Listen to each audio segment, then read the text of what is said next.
በእግዚአብሔር በቃ ከልቧ ይቅር ትበለው እንዴ?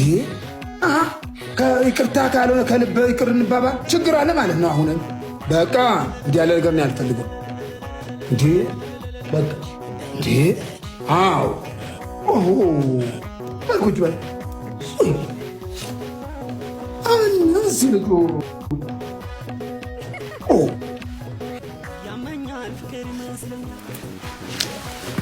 አሁን ነገ እሄዳለሁ ነው ማለት በረራ አለኝ ነው ስትይ በቃ ችግር የለም ዛሬ ስትመካከሩ ድሩ ሁለታችሁ ምክር ስትመካከሩ ተመካከሩበት በቃ ነገሩ እንደ ጠዋቱ አይጠብቅብኝ። በቃ ጠዋቱ ስመለስ ነገሩ ላያቱ ይጠብቃኛል። በቃ ይጠብቃል። አሁን እናንተ ተወያዩና ነገራችሁ ተወያዩና ችግር በቃ ተማከሩ። ሰው ለበት በቃ እናንተ ሰላም ካደረጋችሁ በኋላ ሰላም ከሆናችሁ በኋላ እኔ ምን ፈልጋለሁ? ይሄ ሰላም ነው የምፈልገው።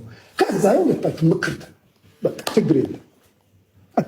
አሁን እኔ ደክሜያለሁ። ሩትዬ እረፍት ላድርግ፣ አብሬ እረፍት ላድርግ። እናንተ ተጫወቱ፣ ተማከሩ። በቃ ደክሞኛል። ትንሽ እረፍት ልውሰድ። እሺ ጋሼ ነው በቃ